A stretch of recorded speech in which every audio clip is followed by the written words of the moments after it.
Good morning student. आज हम अपने संचन पुस्तक के अंतर्गत जो पाठ है हामिद खां उसका अध्ययन करेंगे।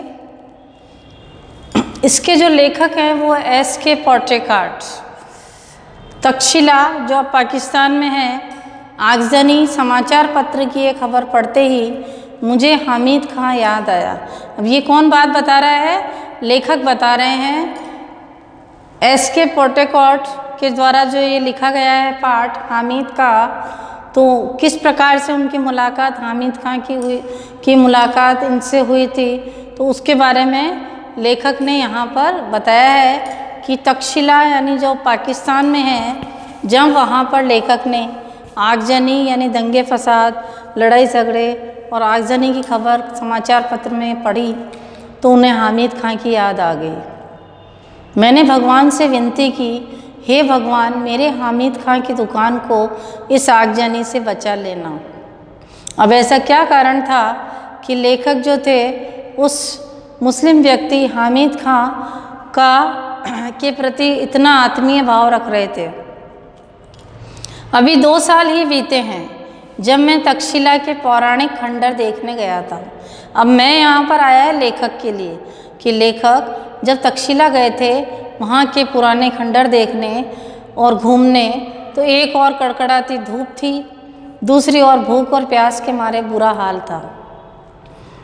रेलवे स्टेशन से करीब 5 मील की दूरी पर बसे एक गांव की ओर निकल पड़ा। हस्तरेखाओं के समान फैली गलियों से भरा तंग बाजार, जहाँ कहीं नज़र पड़ी वहाँ पर धुआं, मच्छर और गंदगी से भरी जगह ही दिखी। आगे देखो, कहीं कहीं तो सड़े हुए चमड़े की बदबू ने स्वागत किया। लंबे कद के पठान अपनी सहज अलमस्त चाल में चलते नजर आ रहे थे। तो लेखक यहाँ पर बता रहे हैं कि जब वो तक्षशिला में जो पाकिस्तान में है वहाँ पर पुराने खंडर देखने गए थे, तो वहाँ पर उनको हामिद खां मिला था। हामिद खां से उनकी मुलाकात हुई थी और किस प्रकार से उनके मन में उसके प्रति आत्मीयता का भाव आया। तो वो बता रहा है कि 2 साल हो गए थे कि जब वो घूमने गए थे तक्षशिला में पारंपरिक ये पौराणिक खंडर देखने के लिए, तो उन्होंने देखा कि जब वो वहाँ पर पहुँचे तो एक तो धूप तेज़ थी, भूख प्यास के भी लग रही थी, बुरा हाल था।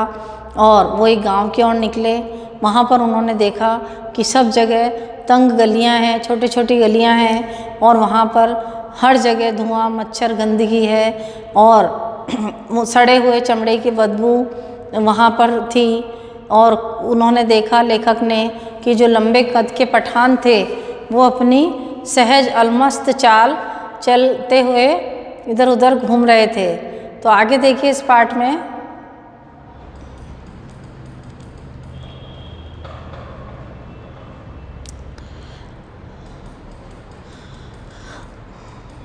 लंबे कद के पठान अपनी सहज अलमस्त चाल से चलते नजर आ रहे थे।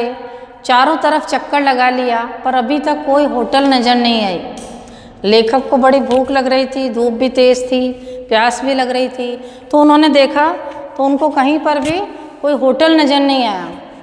मन में विचार आया, इस होटल में, इस गांव में होटल की ज़रूरत ही क्या होगी। अचानक उन्होंने देखा कि एक दुकान नजर आई जहाँ पर चपातियाँ सेकी जा रही थी। चपातियों की सौंधी सौंधी महक मेरे पाँव अपने आप उस दुकान की ओर मुड़ गए। क्योंकि लेखक जो थे घूमने गए थे, वहाँ पर उनका कोई अपना परिचित व्यक्ति नहीं था। तो उन्होंने देखा कि उनको वहाँ पर गांव में जब पहुँचे तो उनको तंग गलियों में धुआं, मच्छर, चमड़े की बदबू, इसके अलावा कोई कुछ नज़र नहीं आया। कि जो पठान थे वो अपने ही हाल में चले जा रहे थे। वहाँ पर उन्होंने खूब देखा लेकिन उनको कहीं पर भी कोई खाने पीने को कुछ चीज़ नहीं मिली, एक भी दुकान नज़र नहीं आई। लेकिन जब उनकी नज़र पड़ी एक दुकान पर जहाँ पर चपातियाँ सेकी जा रही थी और उसकी जो खुशबू थी, सौंधी महक थी, तो उसके कारण उसको भूख भी लग रही थी। वो लेखक जो थे उस दुकान की ओर मुड़ गए।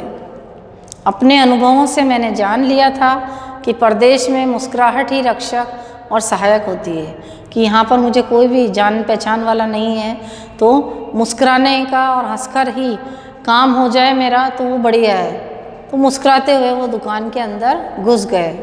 आगजनी यहाँ पर आया बच्चों शब्दार उपद्रवियों द्वारा आग लगाना, और अलमस्त का अर्थ होता है मस्त होना।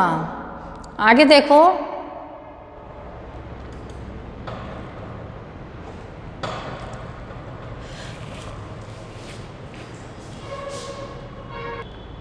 तो यहाँ पर बच्चों इस चित्र के माध्यम से देखोगे कि ये जो व्यक्ति है किस तरह से चपातियाँ सेक रहा है, और लेखक जो हैं वो अपने आप को नहीं रोक पाए और उस दुकान में घुस गए, क्योंकि उनको प्रदेश में कोई भी परिचित नहीं मिला था और उनको भूख भी काफ़ी लग रही थी। ये देखिए इस तरह से ये चित्र में बताया गया है।